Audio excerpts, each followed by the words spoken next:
at earnings and earnings persistence. So we'll start with a quick overview of the paper. So the paper was looking at the relationship between the readability of an annual report and the firm performance and earnings persistence. So they were looking to see whether the complexity in the report would decrease how persistent earnings were for profitable firms, whether the complexity would increase the persistence of negative earnings, so a firm that's not profitable having longer lasting negative earnings, and also with poorly performing firms have more difficulty reading annual reports, and some of the converse to those things as well. And it used a Fog Readability Index, which is a way of measuring the readability of a document, and also looking at the length of the reports themselves and the word counts to analyze the reports. So it's just a very basic overview of what the paper's about. We'll talk more specifically about the Fog Readability Index, which I think is one of the big parts of this paper. So the Fog Index is a way of measuring the readability of paper. There's also a few other scores. There's the Flesch and the Kincaid measure, which are similar measures. They have similar attributes. They use slightly different constants in them, and a few different variations. But more or less in the paper, they did test all three of them. They found to be relatively similar effects. So this is one they stuck with. It's a social science readability measure for a lot of these papers. So it's a pretty commonly used measure of readability. So what it is the words per sentence plus the percent of complex word, the percent of complex word, which would be words with 3 syllables or more, times the constant of 0.4. The index, as the number gets higher, makes it more unreadable. So if it's above 18, it's considered by the index to be unreadable. It's from 18 to 14, it's difficult. 14 to 12, ideal. 12 to 10, acceptable. And 10 to 8, childish. Some of the other report indexes use like a grade level of reading, and these indexes tend to be more about the type of words in the document, which we'll talk about later, can pose some challenges with the readability, understanding, comprehension of the readability. They don't really measure the reader's comprehension of the document, which does pose some challenges that we'll also discuss. I think the second paper addresses even more. So, talk about the setup for this. So this was a pretty large sample. It's one of the first papers to look at readability with a larger sample size. So a lot of the previous papers had not looked at such a large amount of 10Ks. They looked at smaller batches. So pretty similar breakdown that we saw in the last papers, where matching everything, and then the threshold was a little bit higher. So looking for 10Ks with above 3,000 words and more than 100 lines of text. A little bit different than we saw in the previous one. Specifically, the lines of text was a little bit different than the previous. But this was looking at from 1994 to 2004, although the ones that were actually included were about 1993 to 2003 because they were examining the persistence of the earnings. They needed to be able to look forward for the reporting. And then the readability and the word count was calculated for each annual report, as well as the specific MD&A section and the notes. They wanted to look at if any of those sections of the papers were carrying more weight, more influence on the effects, and whether there was a specific difference between the readability or the length of those sections that had an effect on the earnings and earnings persistence. So, any questions before I move on to the next one? Good. All right. A couple of notes on the data. Yeah. About the total sample, is it like 55,000? Yeah, about 55,700 and something. Yeah. But it was pretty much larger, so all the matching kind of brought it down.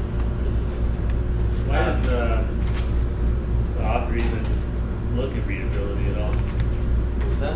Why does the author study readability, or what do they think they're going to, what's their justification, what's the theory behind it? The theory would be that there's a few possible explanations. Is that some managers might tend to like obfuscate or try to hide negative performance by making things more difficult to read, more difficult to understand. So if you're trying to hide data or information that shows that maybe your earnings are going to not last as long, like let's say that your profitability comes from a specific instance, like try to hide that in the longer reports, then it's more difficult to read. If it is, the idea is that if it's shorter, it's much easier to communicate good things. You want to communicate it quickly and effectively so that investors know exactly what's going to happen right from the point that it's happening and that it's going to continue. So one of their concerns was that managers were trying to hide these bad things and then reveal good things. And that also, in my opinion, that also has some potential other factors that they mention of what if the reason for that is mismanagement. The reason why the reports are bad is because things are mismanaged. There's some interaction with other external factors, which we can discuss in the questions about how this report actually examines. Yeah, but we'll get to that, some of those points. So just a quick thing I wanted to note that I thought was really interesting. The mean of the Fog Index for the entire report was 19.4, which is considered unreadable. So I read this paper first between the two, so when we got to the second paper, it kind of addresses this concern. But when you see the scale that says something is unreadable and the average of all the things you're analyzing is unreadable, that might be a sign that what you're using to analyze maybe isn't your best measure. If your index is saying something just can't be read. So a few other points about that is that it did have some drops in 1999 for all the different sections. Yeah. Michael, do you think that like Fog Index is kind of proper index that you should have to use? Because like you just like made it like 1952, and now like you're seeing that if there's like 1 or 3 syllables, then it's kind of like complex word. But America, like a lot of like easy words are classified as complex words, but the syllables classifications. Right. And so the second paper we read kind of touches on this. Yeah, about this idea of there's a lot of words that we've used in financial context that are syllables. I don't want to jump on the second presentation too much, but that was actually one of the first thoughts I had when I read this, and I got the second paper and I was like, oh, that kind of addressed my concern in some ways. So yeah, it is a pretty important notice to think about, especially when you think about words in different contexts. You look at syllables, that's an obvious. Because that is so high. Yeah. We can read it, but others these things unreadable. Well, yeah, and there's the other part of it is that these do function, so you can read them. So they're probably readable in the context. So this is a much more generalized thing, just like we saw with the Harvard word list.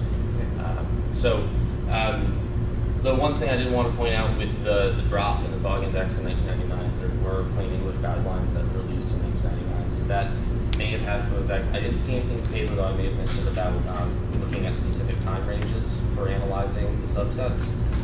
And I don't know if that has any effect on how they approach the data to look at things in different sections before or after those guidelines were released to look at how that's affected. They also said that there were some jumps in like 2002, 2003, right towards the end of the study. So looking at things more recently as other guidelines and other requirements have come out might show some different effects. So just something I wanted to touch on really quick. So as far as results go, they looked at 2 things. They looked at earnings and earnings persistence. They looked at a few other factors, but these are the 2 big takeaways. What they found was that firms with higher earnings had easier to read annual reports if they had a lower fog and they were shorter. So it means they were more readable and they got through it quicker. Loss firms tended to have more difficult to read annual reports than those profitable firms. And then when they separated out the MD&A section, there was the greatest relationship between the fog and index and the earnings. And length had the greatest relation to earnings in the notes section, so that's where we saw the largest coefficient. And all of these things, though, tend to have minimal economic impact, and we actually looked at some of the other factors. So look at the actual results table, a little bit fuzzy. So you can see that in the MD&A section, the coefficient is much larger, meaning the fog index compared to earnings. So that was their takeaway from that. And then when it comes to length, one of the larger effects was from the note section specifically.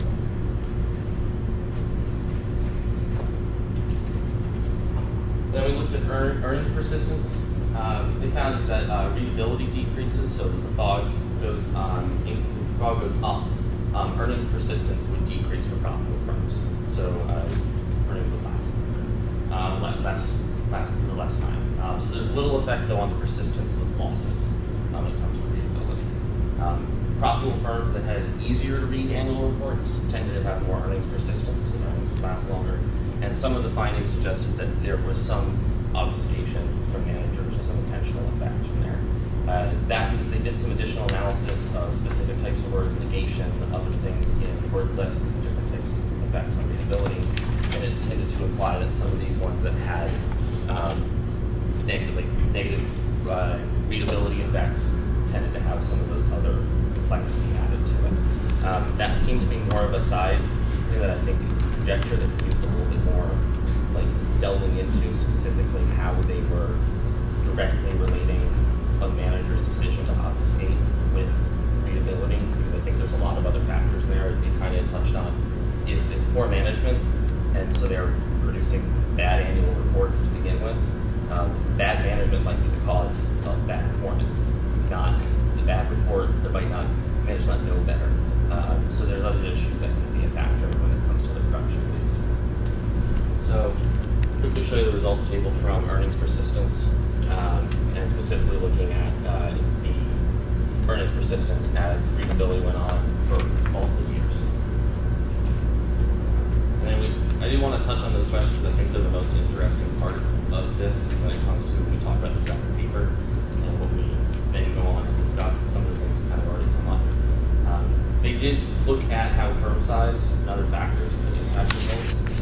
I thought this was one of my favorite things to see in the paper was seeing the use of the variable mostly to address the state of Delaware. I'm not an accounting major, so things like that, they forget that there's different tax differences in Delaware, and so sometimes just seeing someone who's made a variable to account for Delaware makes me do a double take at first. But so they did account and look at how firm size and other factors might affect the results, but I think that these things can be probably in like the shifts in 1999 and 2002, 2003. I think those things are probably use more insight and more research, because there's a lot of different time groupings and different effects on the industries. Breaking things out by industry, firm size, those kinds of things would probably show some alternate results. And then as we kind of started talking about is this idea, are there better measures of readability than the Fog Index? Like we saw with the Harvard list. The Harvard list last week was not the greatest measure of, in financial documents, because it's a different type of comprehension. It's a different thing asked of people. The same thing can go for readability. Readability also is different. And the other thing that really matters is how are tables, facts, and figures presented, which is harder to measure with one of these tools. So the readability of the actual data that's being presented is not being measured in the same way here. So those things are really big factors, and probably sometimes in some cases bigger factors when it comes to investors and bringing these reports out. The readability of the notes and the writing is important, but also how the data is presented can have a really serious impact on the readability of the report. What about the size of the firms and the research? The paper talked about the size, also about the firm age, that used in the examining the resistance, like resistance. Oh, like the range of it? Yeah. So they expanded the range to a longer time period? Like, for example, there's 9 factors that used to determine annual report readability. Yeah. That would like the size and also the market to book, firm age, and also the special items. Right, so that was looking at all the different factors that may impact the results. I think that some of those things could be explored further. I think probably part of it is looking at those firms broken out. It's not inconsistent. Was that? It's almost inconsistent. It was inconsistent. Consistent. So the consistent Yeah. didn't change those. I have some concern about the causality when they are running this regression. Like in table 3, can you please? In table 3, they use the index as the dependent variable, and earnings is one of the independent variables. But in table 4, they kind of just reverse the two.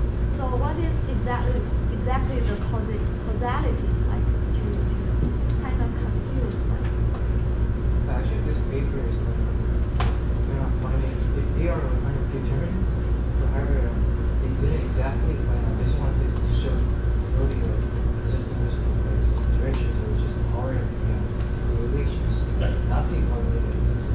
So they use the Pearson correlations. So it's like this. So like, they just wanted to tell you like what these measures could be used on.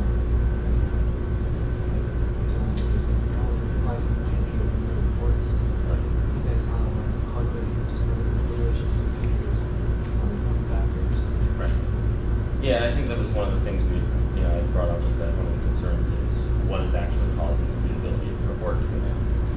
Is it because it's an intentional decision, or is it because someone poorly created the report? And is that factoring into their management, or is it just the person who created the report who's bad at it? So there's a lot of different things, and obviously those things can sometimes come out in the wash, but there are. This report is not specifically addressing and really isolating as much as you maybe could. And it also showed that maybe you can't totally, these are small factors. But they just help us analyze and understand the report's impact. I guess it continues from the low R squared from last week. Right. Yeah, we don't know what is missing or omitted variables or whatever. Yeah. We know that it has some kind of correlations. So just that means something. I still think that I think when we talk about readability, looking at those tables and looking at how data is presented is really important. There's a lot of different ways to make a table and make graphs, and there are some ways that are more comprehensible than others. So this looks at the writing, doesn't look at those factors. And there's some of the stuff that they talk about literature review, or in the second paper they talk about like an informal survey of other folks, and they mentioned that, yeah, I'm just going to put more tables into it. Of course, I'm going to do that. I'm going to add more data and try to make things difficult to understand, or add to it. So those kinds of things can really change and factor into the readability, and that tends to imply how we look at how this index actually measures those things. One thing I was curious that why don't we use like some kind of API, picking up the API from the Google search? The Google search they will have like some kind of media search. Some people were search definitions on Google. I think that most people search definitions on Google. Oh, like word meanings? Yeah, word meanings. So like if you can get that data, that is the exact kind of data for complex words, not just like doing Probably still have to making conditions on like more than 3 syllables, or like if it asks what's that. You'd still probably have to manually code how something is. That's a lot of words. It'll be much more objective, isn't it? Yeah, it'll still be very, very subjective. What was the comment there? Pardon? What did you say? I couldn't hear what you said. The idea was that you could go and use like an API to pull down like word meanings and definitions, and then look at like, you basically have to manually code How many each people word. I searched that word? And then use that to measure how complex or how difficult the word is to understand. Yeah, But you're it's trying also to come up with a better measure of word complexity. Yeah, because I think that it was kind of like very old, kind of like concept, like made in like 1950.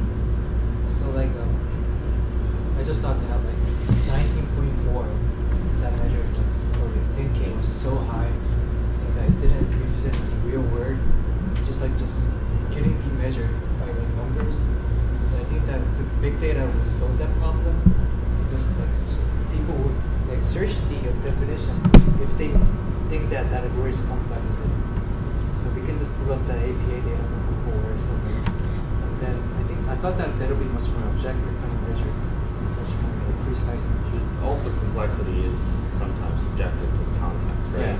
So in a Structures. financial context, it's some words are not complex, like we saw that some words are not negative, and that adds a whole other layer. Yeah. And that's the thing when we talk about like the low R squared or low FPC, some of these things, maybe pulling out words that are actually complex, never mind negative, but complex, or phrases or things like that that are intentionally designed to be misleading, or one of the things you could look at is how often someone is like double negative, negating themselves, and those kinds of things, which the SEC, I believe, tried to address like in the 1999 clear guidelines. But are those things coming back into the mix, and are they adding more confusion? So identifying those kinds of intentional word use might be a better effect. But it's a real question when it comes to some of these things. Yeah. So I noticed when I was looking through the tables that they put in a lot of explanatory variables, and they still put in like relatively low R squareds. They didn't include any adjusted R squareds on any of the tables, which I think they should have done if they have so many explanatory variables.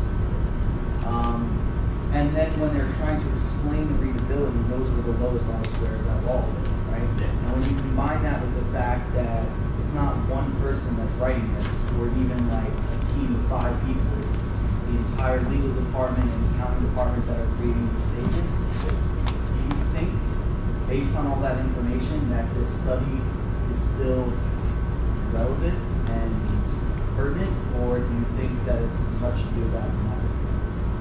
It shows that there's a relationship, it doesn't show that it's explanatory relationship.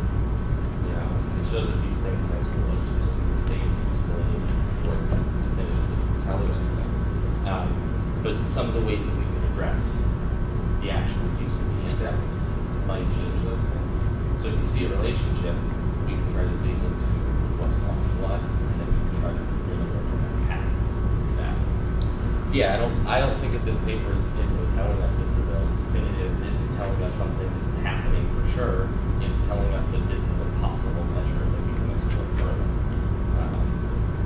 But in table 4, they provide just R-square. It's relatively high. In table 3 is table 4. Yeah. For table 3, when they put 4 line as dependent variables, but in table 4, when they put this persistence and future earning, the implicit R-square relatively high. And I think this gives some value. But if let's say putting this, including fog and earnings times 4, can explain, let's say 41% of the earning next year. That has some economic significance.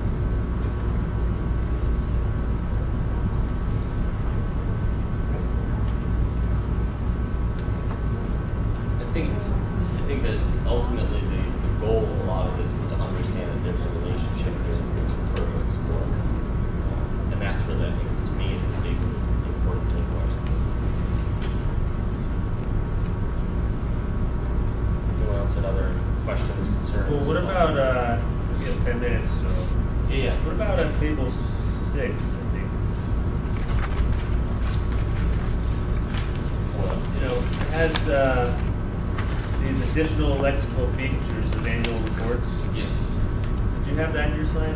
I didn't pull it into the slides, but I can pull up the document if you want me to. I mean, what's your take on this whole section, section 5 of the paper, where they focus, he calls them writing styles of the MD&A section. Do you have any thoughts on his measures, his approach? So, I found it a little bit, I personally found it a little bit confusing, to be honest. I tried to dig as best as I could into it. I think that, so the point that they make on, like, right below the slide about the fact that it's people who are using more, like, causation words and positive words. So their point was that, evidence suggests that managers would use more causation words, positive words, and more future tense. They're trying to hide information.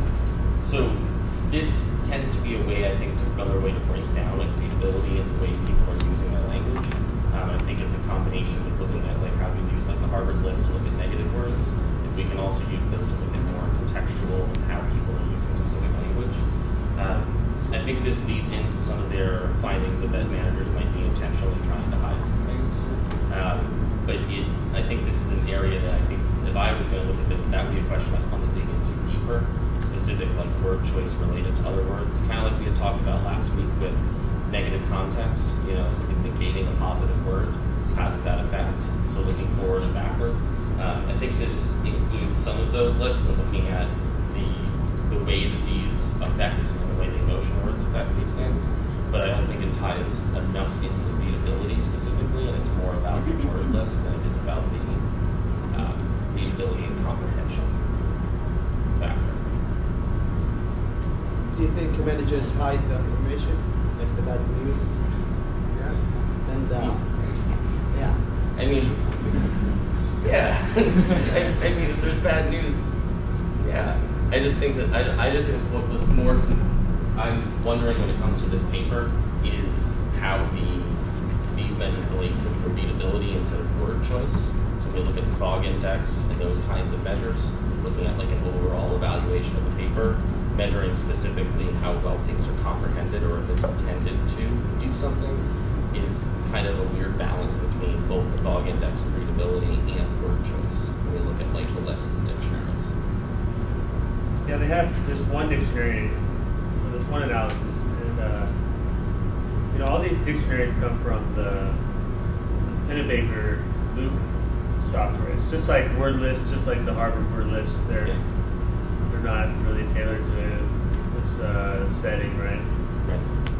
But why would they expect to find self-references and like do people use the word I in their MD&A or the word you? You. Do they? No. What about we? We maybe. Yeah, maybe Right. we. Well, I guess self is a we, but Our. our. Yeah, I think that's what part of what tripped me up with that section was also seeing them testing things like that, seeing them test things that I didn't think would be a heavy feature in a word like this. But I think it goes back to one of our discussions from last week about the idea when you look at word lists, concerned about the words before and after in the context, when we talk about readability and how these words are being used in a larger setting is probably more important than if they exist in the first place. So those measures, I think, would probably be a better way to understand how things are being used and how comprehension is going. So, Yeah, another problem,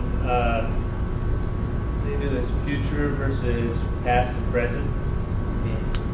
And I understand the future word list.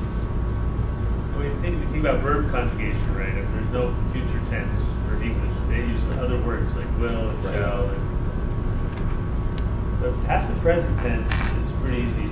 And they have like small lists of verbs, like 144 past tense verbs and 256 present tense verbs. Did the author make any attempt to modify these words lists to be more applicable to the 10Ks? I imagine there are a lot of verbs that aren't used normally that are used here. But they just take that list and run through. I didn't see anything Take on it. the bottom. See, that's what's really nice about being one of the first papers in a certain area. No one knows exactly what you're doing, and you don't have to be as perfect as you would now. So that's actually a question I kind of had, is that this was like one of the first papers to do something at this scale. And so consequently, just like we kind of saw with like some Malaran things like last week, that they were like, yeah, we're the first ones to do it. So if we do it a little wrong, someone else can fix it, because at least we did it the first time. Yeah. And so there was some stuff in here that was like, cool, it was an interesting idea, but it's not as robust as you'd actually hope for to actually explain something. So there's an insight but not answer. So what's the first mover advantage in research? You can mess up.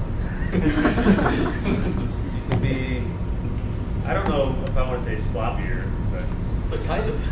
but also you get more citations. This is true. Yeah.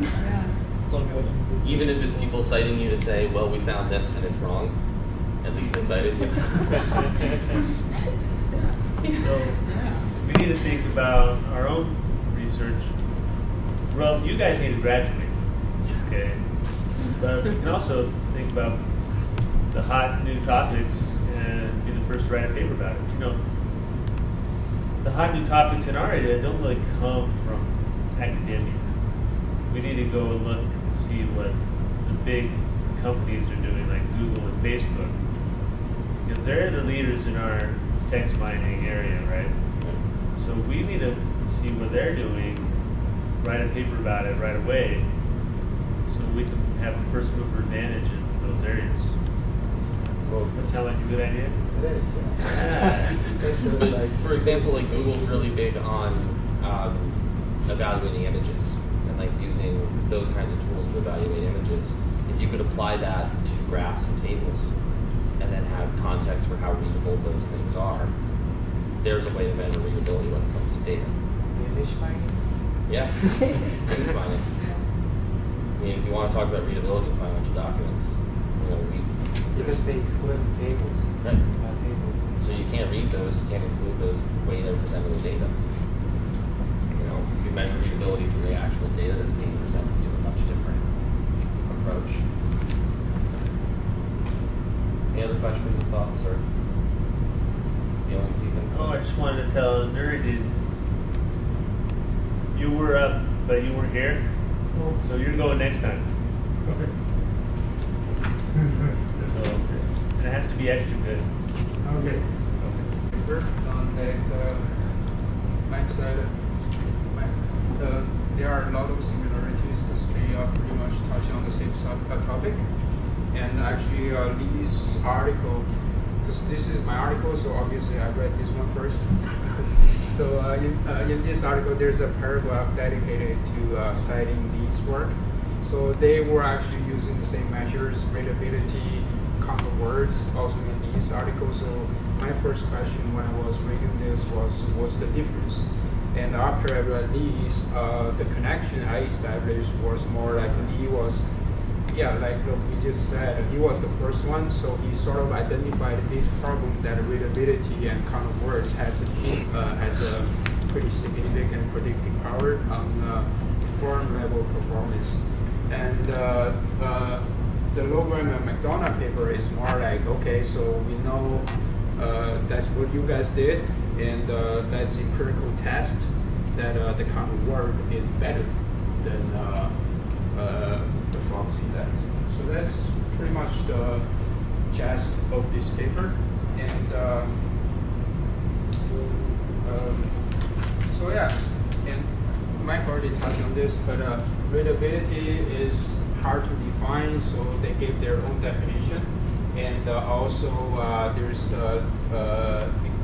explanation of the Fog Index, and also they talk about their contributions of the paper. These are in the first and second page. And when I was reading this, to me it's more like, okay, gives a pretty clear understanding of what they are doing. And particularly about a Fog Index, I think it's very interesting concept that they embed two elements of games. This is for educational purposes. It was first developed. So I didn't quite get it by reading the paper, so I Wikipedia it. Normally just whenever it happens, like I don't understand the concept, then go to Wikipedia. It does a better job. So this is the actual equation.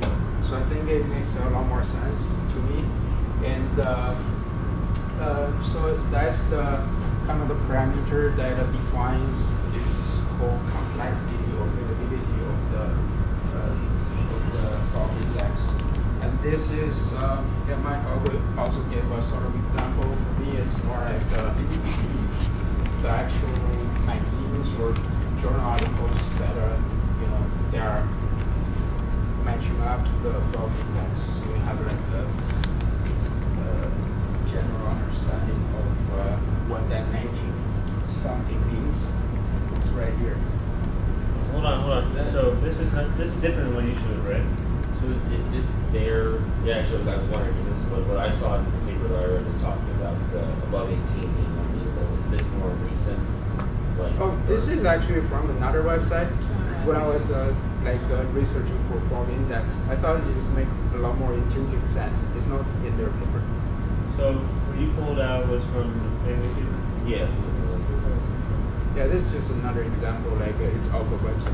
Because they did mention that they had tested other articles and other things to kind of get a comparison point. Because they tested Wall Street Journal articles as a comparison point, but it was much lower. So this, I would imagine that you can evaluate other things with it and then kind of say what was the purpose of it. So that yeah, this Fog Index was originally developed for educational purposes. So I mean, they have the educational level in one column, so you know exactly what the number means as far as the education level is required. Proceed. And their paper is theoretically based on these three branches. First is textual analysis. Second is use of readability measures. And third is analyst's estimate of earnings. So in the ballpark, basically textual analysis, that's more on the methodology side. use of readability measures. That's where you can find the newspaper. They were citing it. And analysis estimates of earnings. That's because they use this measure to use a dependent variable for their empirical study. So that's three things they sort of review.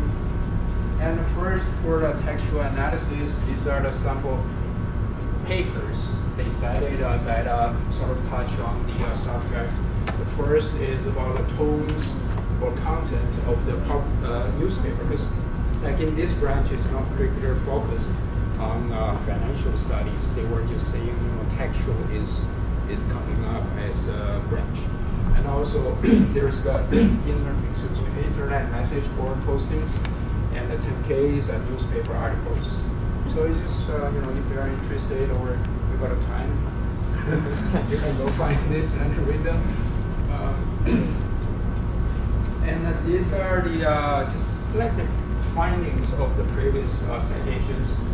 For example, high level of media pessimism would put a downward pressure on the stock market prices. So it's intuitive, and catalog it's per Logram and McDonald's work. That's like influential paper. So I think they just took an intuition to empirical testing and proved it.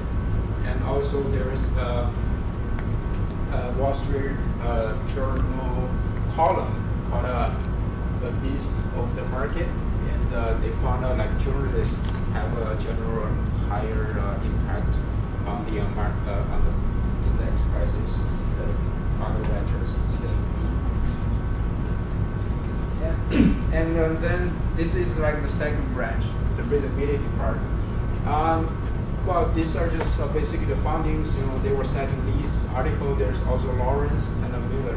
So it makes intuitive sense, because they were saying in their article that when they were actually talking, it's in the footnote, when they were talking to practitioners, like the accountants, I think, and the annual reports were written sometimes with a purposely try to confuse the readers. Like if I have something to hide, I would just say a lot more things. Because I think, because I'm not in the field, I think by legal requirements, they have to disclose certain stuff. So instead of we have a virus in one of the factory workshops, I'm just giving an example. When they will say there's a 15-letter virus thing, like terminology-wise, they give you there's abracadabra in the corner of the third pole of electronic device that uses 12 watts and has the visual effects. So everybody don't know what that is. Basically, they just say there's a cockroach right there. They just like, when I'm reading this, I'm like, okay, that's okay if you do that if you want to inform people. Anyhow, that's the empirical findings. And third is the analyst dispersion. So I think the reason why they include this instead of using other financial figures is because they were able to use a very small window frame, like the analyst first forecast the company's earning, and when they first made the filing, and then there is a few months later when the company discloses their actual earnings, and in between this time frame, the analysts they can adjust their forecast for earnings. Because this is like a really jargon-ish stuff, and even when I was reading the Wikipedia, I didn't get it, so I'm just posting here. But basically, this is a bad measure. So the more dispersion it is, means the same analyst made two forecasts or predictions that are sort of in contradict to each other. So the bigger it is, that means your company is hard to read. That is not a good thing for the market, as far as I can interpret. Okay, so now we are going to the study per se. So based on those three branches of previous findings, they were just saying, okay, so the readability of the financial disclosure is important, but can we find a good measure to measure it? I think that's the shorter version of the research question. So what they did was they got all the Agar 10K between 1994 to 2009. That's their sample, and they better need a better computer because for us, like it always takes like a while. Right. So, anyways, these are the companies they kind of ruled out of their sample, and that's the final number they used for their analysis. So, and they divided the sample, because I guess it's too big when you're doing a simple like correlation, it will take a really long time. And they kind of dissect the sample into like pre-2001 and like, you know, after 2001 and then the total sample. This is just more like the descriptive data statistics of their among their sample.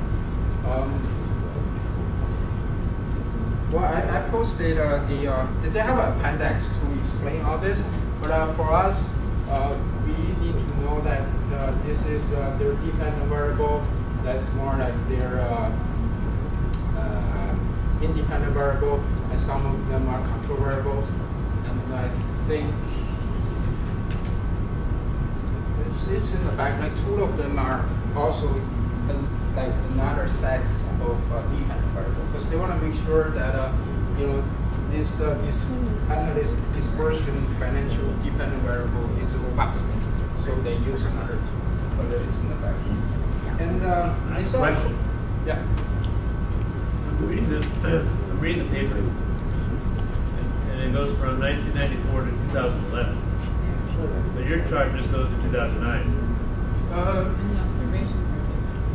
I think they want to go the paper.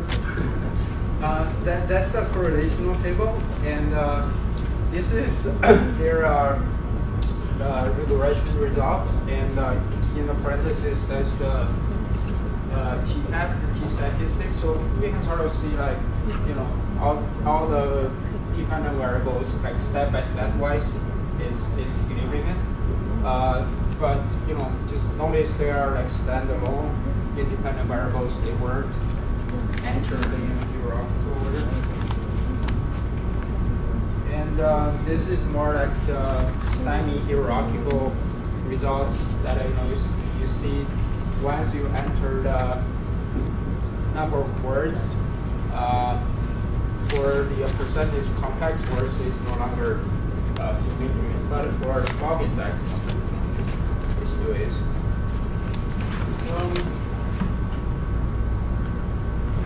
That's for the other dependent variable I was talking about. The results are the same, and that's for the hierarchical entry of the independent variables. Yeah, so this is in the appendix for the definitions of the variables they use. To me, they are very specific. So yeah, that's their conclusion. Fog index is not suitable in the context of financial disclosure analysis. But there's a table I should include.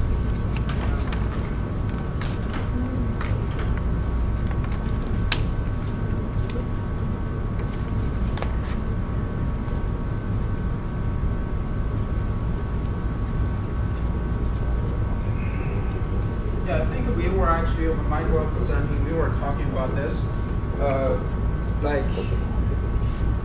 what kind of words are more frequent in the ticket reports.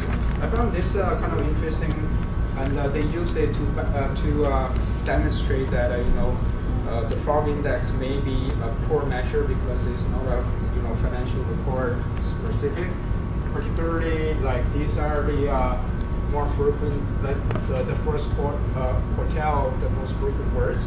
So as you can see, most of them would be considered like hard to rate in as far as the syllables go, and because the high frequency, that would make the fog index fairly high. So, but to financial analysts or to a regular Joe, he probably understands most of those terminologies anyways. So they're just saying, okay, look at this. It's context specific for readability. And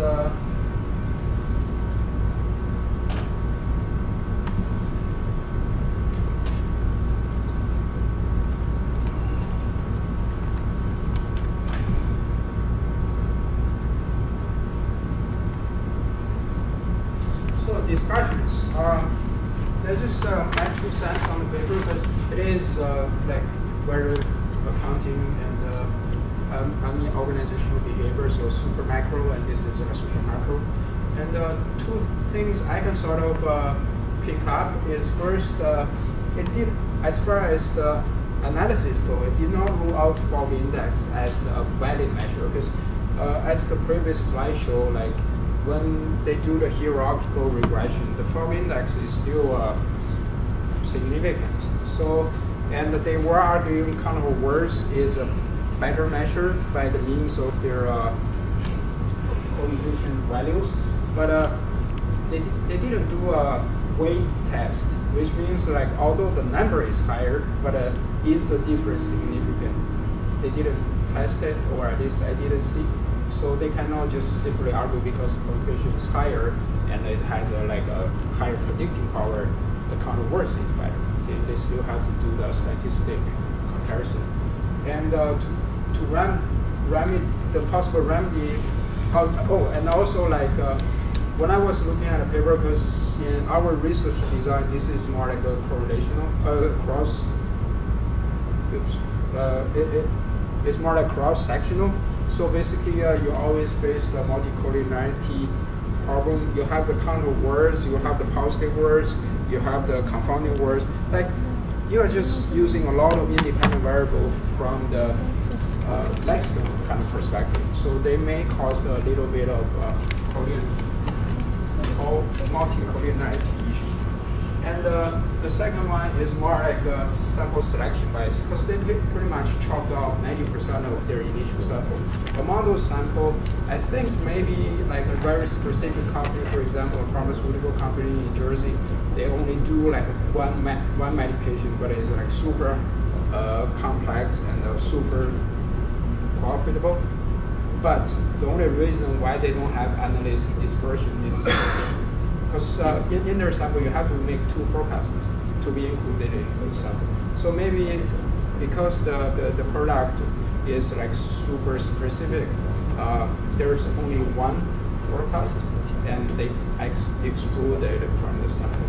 So yeah, there may be some selection bias. But yeah, that's the end of the last slide. Also, in the final version, the paper that I read, they actually solved the first problem. Okay. They did rule out that the fog index is not as effective as the measurement of file size, and they gave more empirical results. Yeah, that's what I think. Because sometimes, like, I know people are always trying to suggest like new measurements, but it's sometimes not all that necessary, because we can improve. If you look at the coefficients,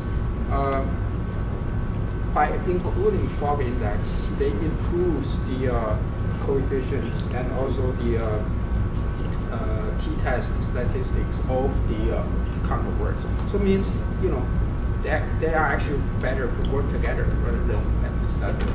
Yeah, but in the final size, when the file size is added into the regression, the fog index is actually not significant. Okay.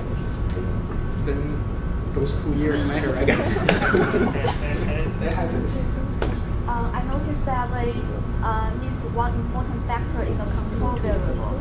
That is the events, firm events such as M&A or being purchased, authorization, this kind of thing. Yeah, because if a firm has been purchased, then I think there are more volatile Yeah, to makes the swap sense. price. Yeah, so they just miss this Right. factor. Yeah, I think it's quite important. Yeah, I mean, And if there's some big events, the 10K will be longer too. yeah. Yeah, so they should control this. They probably should explain more when they are losing. So, oh sorry, I just like answered your question. So I think that's more like it would be like a really big issue if you're focusing on a specific industry.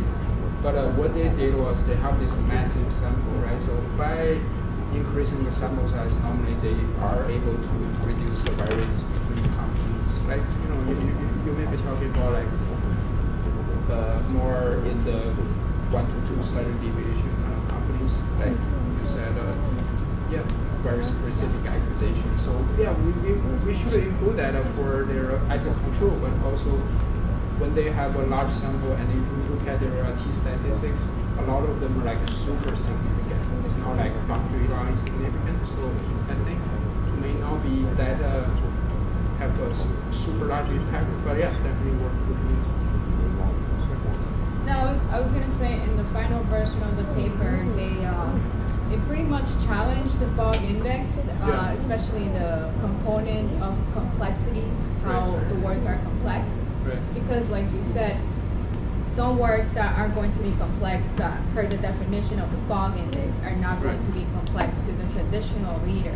Right. But then the second challenge is also the length of sentences, because they say while this is a good measure to capture readability, it's an imprecise measure, because the way that it's the same calculation, but I can come up with a different number for length of sentences than Right. what you may come up with because of the parsing of text documents. So they suggest that file size is probably a better and easier measure to capture readability. No, the number of word counts anymore. But file Well, I size. think they changed like number of words to file size. Yeah, they said that the 10K filing size is a Right. better measure compared to the Fog Index. Mm. So like I just want to throw the question. When I read this paper, I have the couple of questions. So Yeah. financial statement is not designed for general public. You have to know the accounting knowledge. So when they talk about readability compared to whom? Right. So Fog Index, I believe, is for the general public. It's just not take into account those financial concept knowledge. So that could be a one reason Fog Index. It's not a better measure. Yeah. When you're using just like that, they suggest using 10K file size. Do they measure readability or complexity of the financial statement? Some company has segments, foreign business. The control for segments.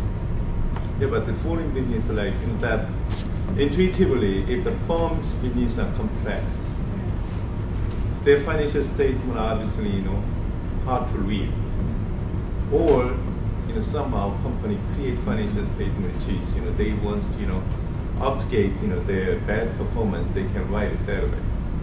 So my question is, if you're using the firm size that 10K filing size as readability, does it indeed measure complexity of financial statement or readability? Just think about it. I thought that it was interesting to look at the list of like the complex words was that a lot of those were not words that would like obfuscate anything. Those are not words that use anything about intentions or anything. So those kinds of words, like building a dictionary of words or phrases that would actually be used to obfuscate. When we talk about like sentence length, that's probably better if you're getting on the step towards, but it's probably still not the greatest measure. So when you talk about one of the things the first paper mentions of trying to hide information, that list of complex words is not really clean and it's confusing. What I found was like, because this one kind of goes hand in hand with our coding projects. We just want to quickly show you something. Like after, because normally I do the reading first, I do the coding first afterwards. After I done the coding, I run some analysis on my codes. Just like correlational table. If you look at your McDonald's dictionary, right? So they have the positive words, negative words, and also the word account and authority stuff.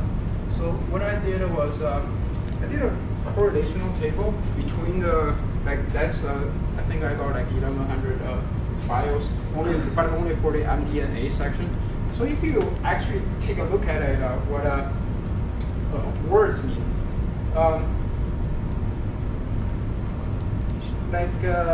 I used percent of positive, percent of negative, or percent of uncertainty regress on the word count. You will see like they are significantly correlated with each other. And I shouldn't probably log it, but what that means is if you try to identify negative words, there's also a whole lot of positive words coming along with it. So it kind of like confounding results for their paper because they are more focused on like complexity, readability and stuff. But go back to the professor's words. What is readability? Is that like more positive words better, or confounding is better, or simplicity is better? I think when they meant readability in the business context, I guess complex would be a component of that. Right. But it would be how less ambiguous the information in the 10K is. So Right. how readable. So I guess their premise in the paper is that if the 10K is larger, Right. it has more words, then it's going to, I guess, cause the problem of information overload, which is going to, I guess, potentially lead to more information asymmetry. Would be like compare just terms of similar size. So first of all, I'd like to thank Mauricio for his aid in doing this. It wouldn't have been possible without him. So pretty much what I started with here was importing the correct file here. This is how I saved it before from the last one, the list of 10Ks. Then this is sort of what it looked like. So, can you explain the Panda format? You or you? No, James. Go, James. Yes. Mauricio's got to take this. No. No, try. I really don't understand. Well, you have to try. So my understanding is that what this does is it imports it in a file type that's readable like this, right? Is that right? No. Okay. It's like a data packet, right? Yeah. You are saving the data in a data frame.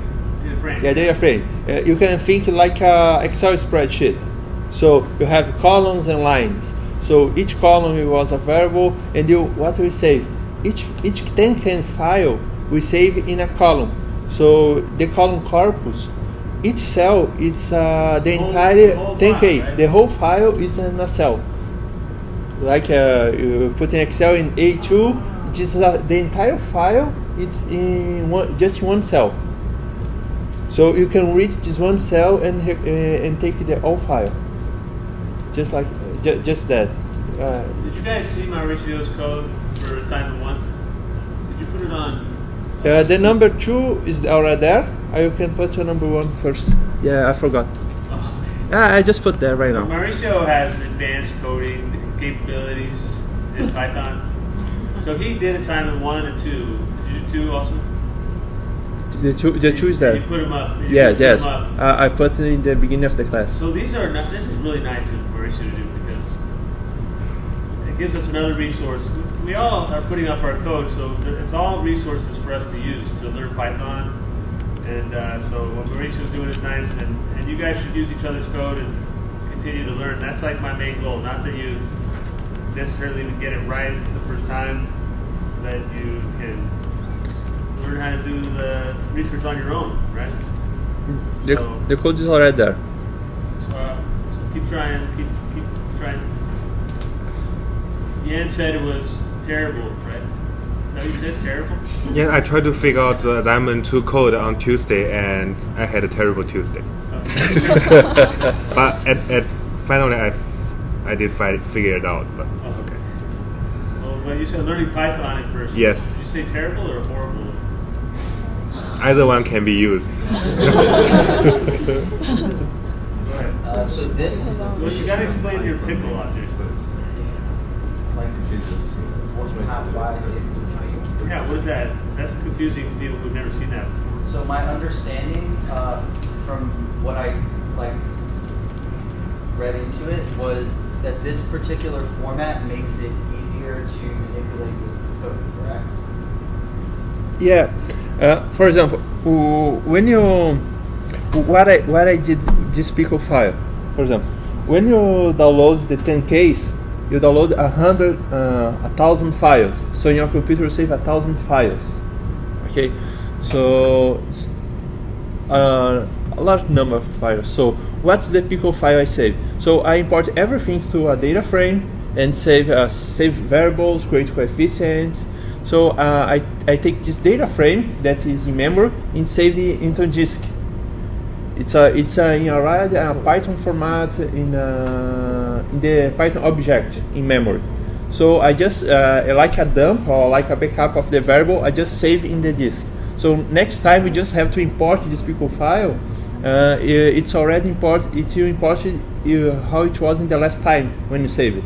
So if you create some variables, some coefficients, you don't need to run again. It's already saved. You just have to import again, and that's why in the first assignment I saved in this format.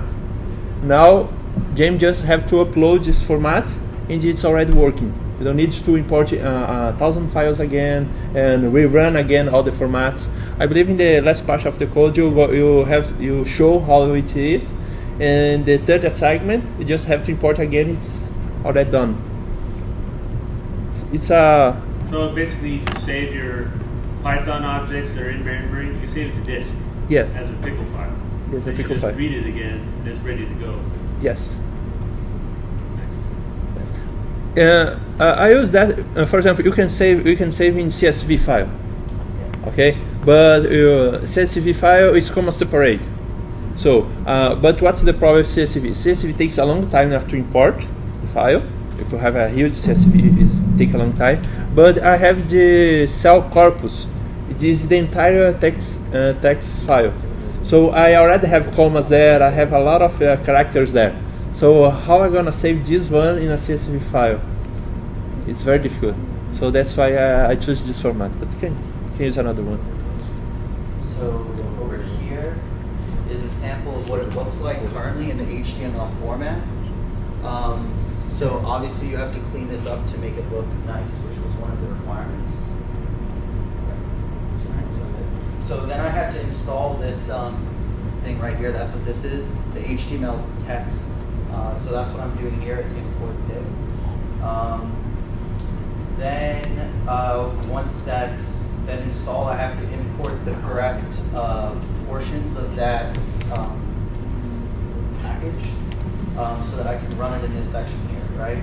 So first step is to remove the HTML, which is this review text line right here. So how'd you do that? With Beautiful Soup. So that's not something I taught you. Is that something? Yeah, I'm getting most of this from. So Beautiful Soup is like a really nice tool. Do you want to talk about it? So my understanding of Beautiful Soup is that it allows you to sort through all of the data easily and to remove different things that you want. Right? It reads all the different characters in one standard language. So specifically, it deals with HTML and XML. You can use Beautiful Soup to parse out the information that you want. You can just strip all the HTML very quickly. So did you use HTML to text? It's the same thing. No, it's commented. In the new version of the codes already, I take off the HTML to text. You did two different ways. So which way worked better? Beautiful. That's why I tried to use HTML to text the first time, but it didn't work very well. So I have to change because there is some files it gets error. Is Beautiful Soup already in our Anaconda installation, or did you have to? I really don't remember.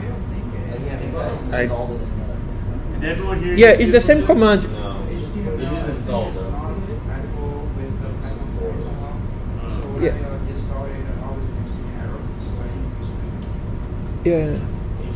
Because even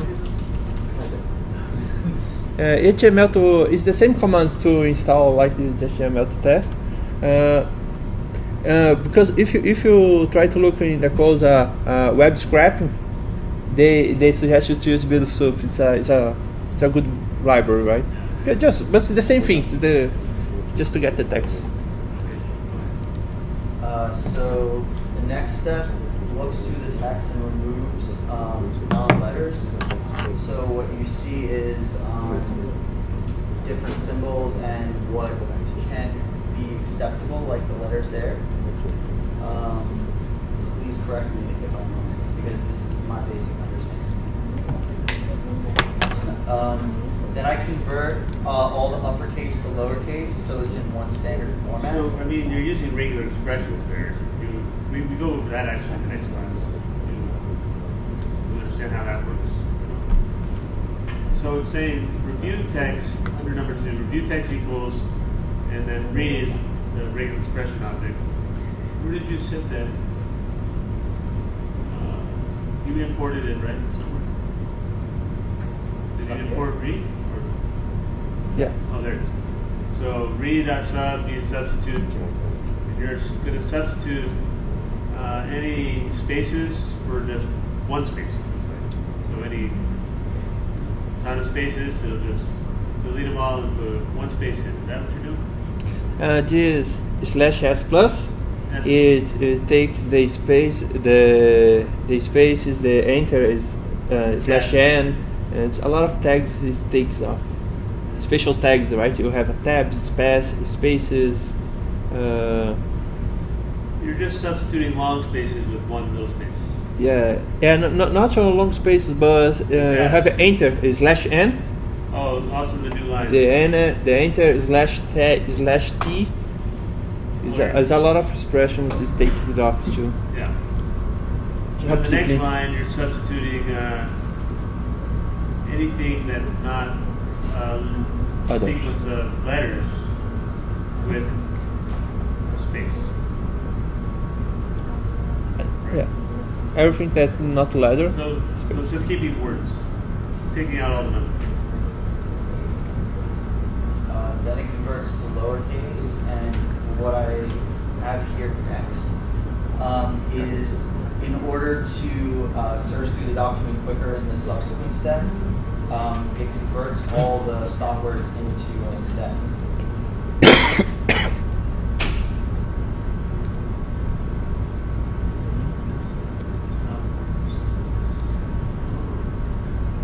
Then I remove the stop words, and then join all the words into one long string. So take out the space if they're separated by space. Yeah. Oh yeah, one thing I'm curious that yesterday I made a set of every word which just appears on empty, and then excluded some I wanted to try to exclude some alphabets from it, and I also made a set of it, but however if I just wanted to exclude that set from that set, it didn't work. So I made a list, and then after excluded the words. However, at your code area number 5, you just delete this set there to stop. So is that the only way that we can just No, I have lots of ways to. You can use a list. You can use a list. Much better. Don't worry. Set is better. Set is better. Yeah, set is faster. Just fine. Because in set you can have only unique words or unique elements in set. So in list, not. So what we did? So remove the stop the words that's not in that set. So just like I said in programming, you just have to look once. So I can guarantee that there is no letter two elements equal. So it's faster. Just right. You can use a list because it's a standard function that I created. So I always use this one. Using set is much more faster. Yes, it's faster. Just right. Because it takes a long time, right?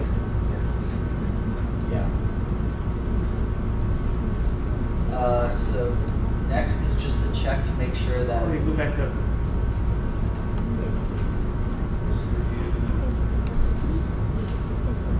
set of stop words, and then words is your list of words in your 10K, right? So you're removing all the stop words from your list of words. You're calling it meaningful words. And that's a list. Okay.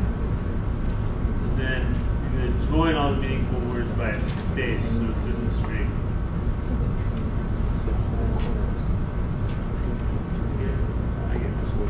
Any questions? You can change in the 46 there. You just send the same sample of the text. Why are you joining it back into a string? Why don't you just return the list? Why I return in string? Because my intention here is to save in another column, so I can use this for another process in the next assignment. I don't need to process again. That's why I save the same format just for that. So you saved it all in your Panda data frame? Yeah, I saved it was saved in the data frame. We create the next line. You have a checkpoint. Go back up. So Look at this. Check to make sure it's working. Save the code. This is just a sample of what it was to make sure that it was clean. Oh, there you go. You have. yeah, you can compare with 44, I believe. Yeah. So you have here 40. It looks like that, and now. Okay. For 46, you want to see it working.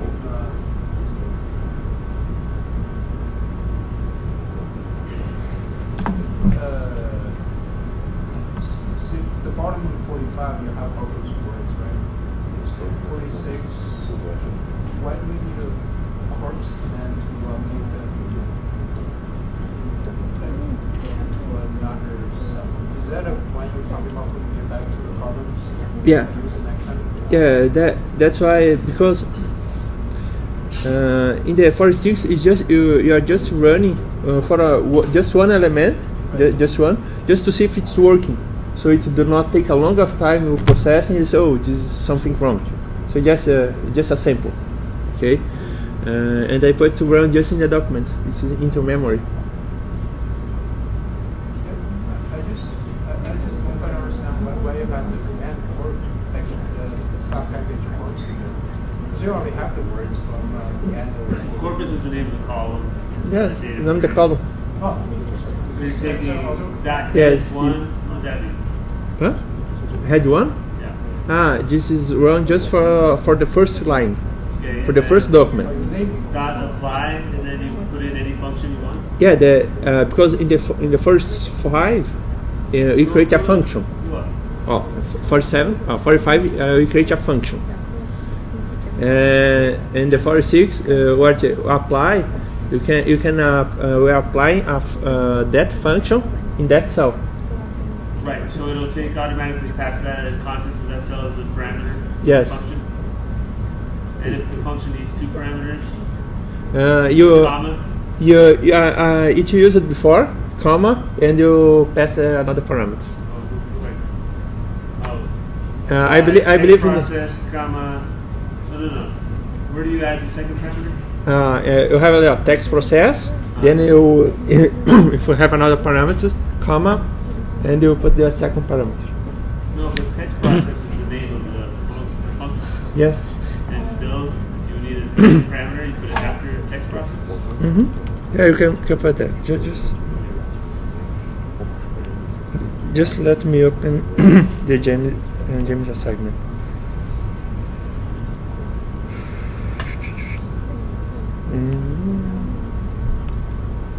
Yeah.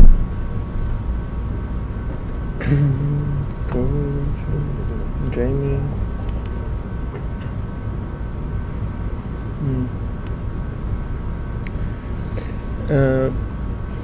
In the line 113, you have this. You are responding to this one.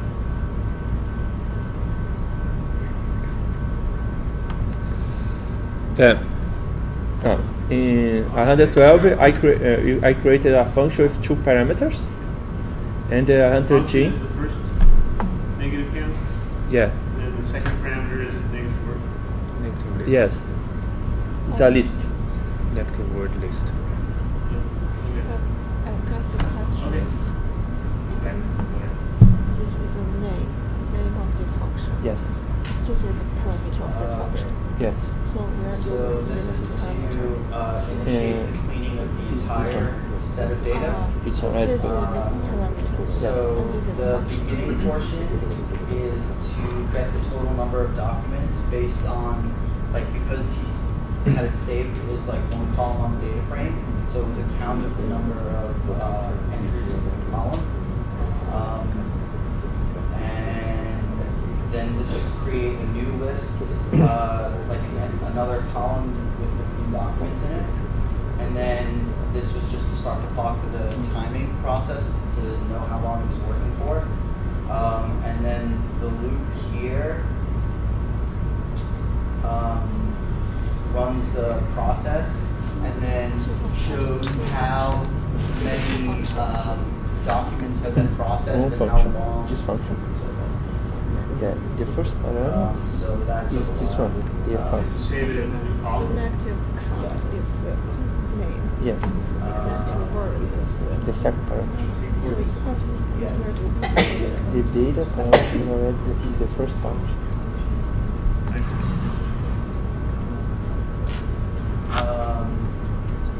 So then saved it again as a pickle so that I can re-access it if I need to, so I don't have to rerun the process. Then recall the file, because now I have to do all of the different stemming and lemmatization portions. So this up here, not all of it was necessary, but as you can see in a minute, I ran into a lot of errors. So I was trying to fix the error in a lot of different ways, and that's why I imported all of these different things. What's that top line? The very first one. Yeah. I'm actually not sure. I think this is one that I pull off the internet as a potential fix. Yeah. But it also pan out. You use this for Python 2. Because if you are running Python 2 and you have some codes that was written in Python 3, you use from future import the print function, something just for run the Python 2. Yeah, you have to take this off. So what's 6 groups? I'll show you what I ended up with. So I ended up with importing these, but I didn't end up using Porter Center. I don't believe. And this is the one that worked. 105 here. Right? So what ended up being the issue was.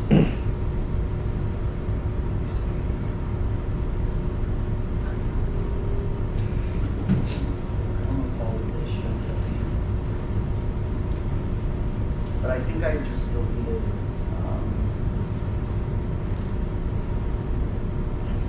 Yeah, I think I just deleted something and it ended up working. It kept giving me this error again, missing one required prepositional argument word. So I tried adding a word, I tried all these different things. But in the end, what ended up happening was here. So the for loop that's described here is the first one is to stem it. And then the second one is to lemmatize it, and it will like form a new column for these. That's what you have here. What's the backslash there?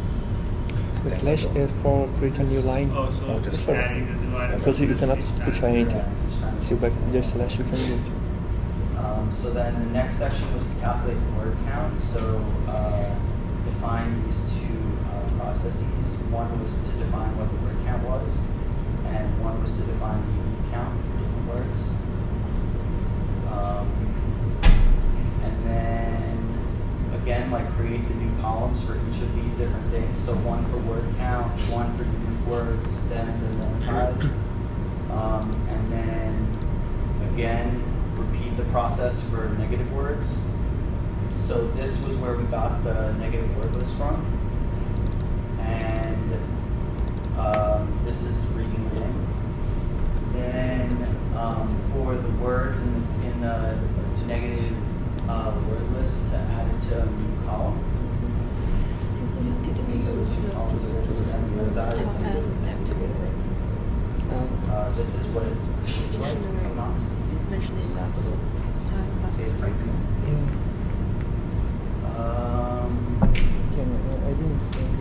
So this is to do the negative word count. So this creates the different columns here, and then this is to do the negative word count. So this is defining the process, and then this is running the process on all the different columns that I've already created. So here we saved it as a pickle again, so that I can bring it back for the future, and also saved it as a CSV. So this is what it ends up actually looking like. This is the headers here in the data frame. These are the different company names and the different word counts. And then the final exported version look like this. Did everyone get similar results after they stemmed and lemmatized? The number of negative words actually increases. Should increase. No, but I don't trust my code, so. Because I saw that Shane got the same thing, right? It went up by 10 times. But did you guys have similar results? No, the question is, see how under the negative words, that's before he stemmed it, right? It counted stem word. There's more negative words after it's stemmed. Is that what happened to yours too? Why does that happen? Because the negative words didn't improve.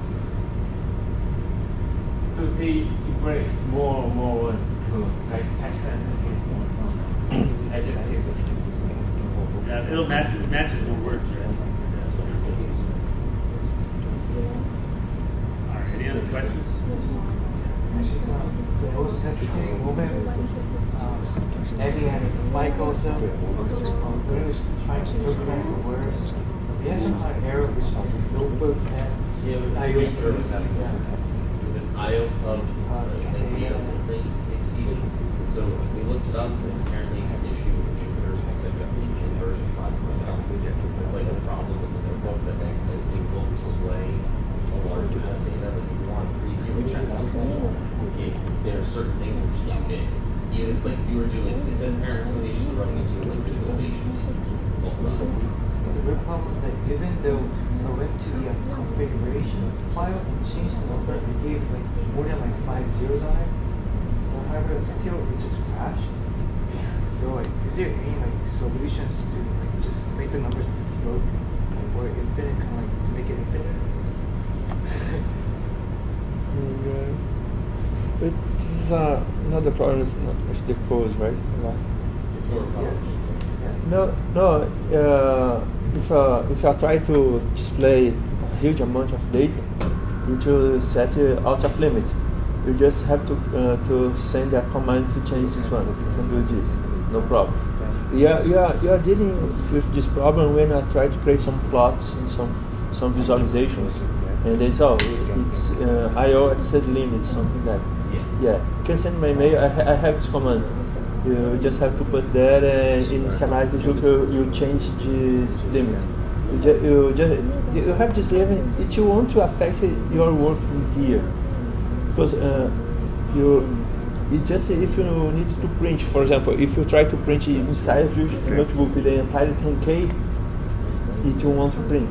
Right. That's why you use head. You use just a sample to visualize some parts. Yeah, I think it was that, at least for me, the way I was initially doing it, I was trying to test something to see if I had actually tokenized correctly.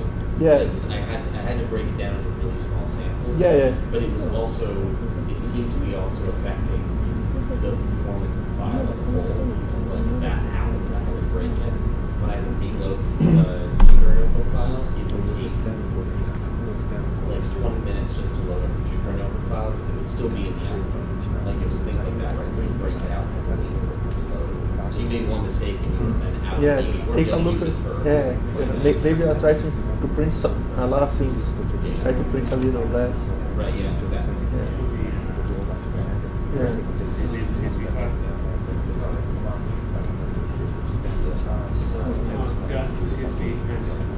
That's easy. So, yeah, what happens?